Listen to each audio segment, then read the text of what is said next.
તમે પુરુષોના રૂમાલ અને મહિલાઓના રૂમાલ જોયા હશે, હેન્ડકર્ચીફ. આ પુરુષોના અને મહિલાઓના રૂમાલમાં ફરક શું? બહેનોના રૂમાલ નાના હોય અને પુરુષોના રૂમાલ થોડા મોટા હોય. આવું શું કામ? ખરેખર તો હાથ રૂમાલ એટલા માટે રાખવો પડે કે વારંવાર જેને ભીનું થવાનું હોય, પાણીમાં રહેવાનું હોય, એને જરૂર પડે.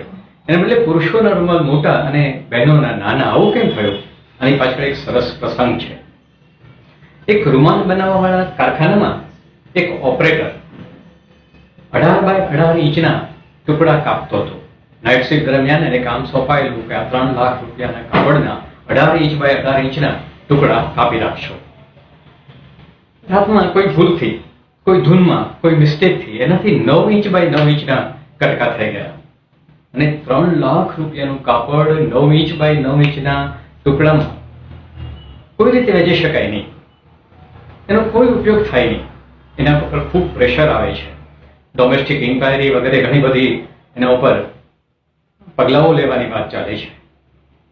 આ પ્રેશર દરમિયાન એ જે માણસથી ભૂલ થયેલી ને એને એક સરસ વિચાર આવ્યો અને એમણે એના માલિકને કહ્યું કે સાહેબ, આ નાના નાના ટુકડા છે એનું આપણે એવું કરી શકીએ.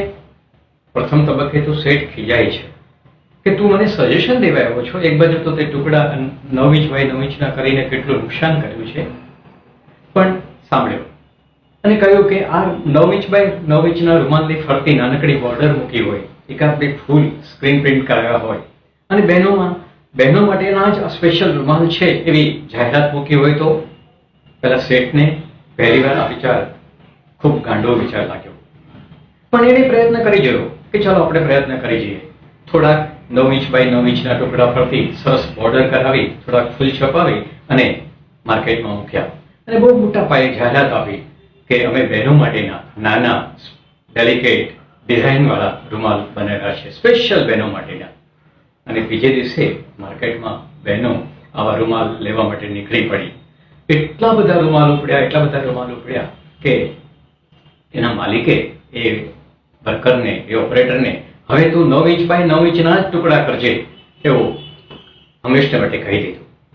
અને માર્કેટમાં બહેનો માટેના આ નાનકડા જ રૂમાલ હોય એવી એક છાપ ઊભી કરવામાં આવી. ખરેખર આજે આપણા મગજમાં એટલું બધું ઘુસાડી દેવામાં આવ્યું છે કે બહેનોના હાથમાં નાનો રૂમાલ જ હોવો જોઈએ અને ભાઈઓના હાથમાં મોટો 18 ઇંચ વાળો જ રૂમાલ હોવો જોઈએ. જો મારી પાસે નાનો રૂમાલ હોય અને કોઈ બહેન પાસે મોટો રૂમાલ હોય તો આપણે એનું મિસઅન્ડરસ્ટેન્ડિંગ કરીએ છીએ. આનો વાત એટલી સમજવાની છે કે આપણાથી કોઈ ભૂલ થાય તો એ ભૂલને સુધારી કેમ લેવાય. આપણાથી કોઈ મિસ્ટેક થઈ જાય તો એમાં પણ ઓપોર્ચ્યુનિટી, એમાં પણ તક હોય છે.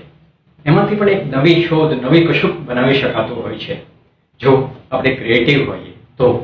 આવી ભૂલોને સફળતાના પગથિયામાં ફેરવી શકાય, આફતને ઉત્સવમાં ફેરવી શકાય. ચાલો આપણે સૌ ક્રિએટિવ બનીએ. Thank you.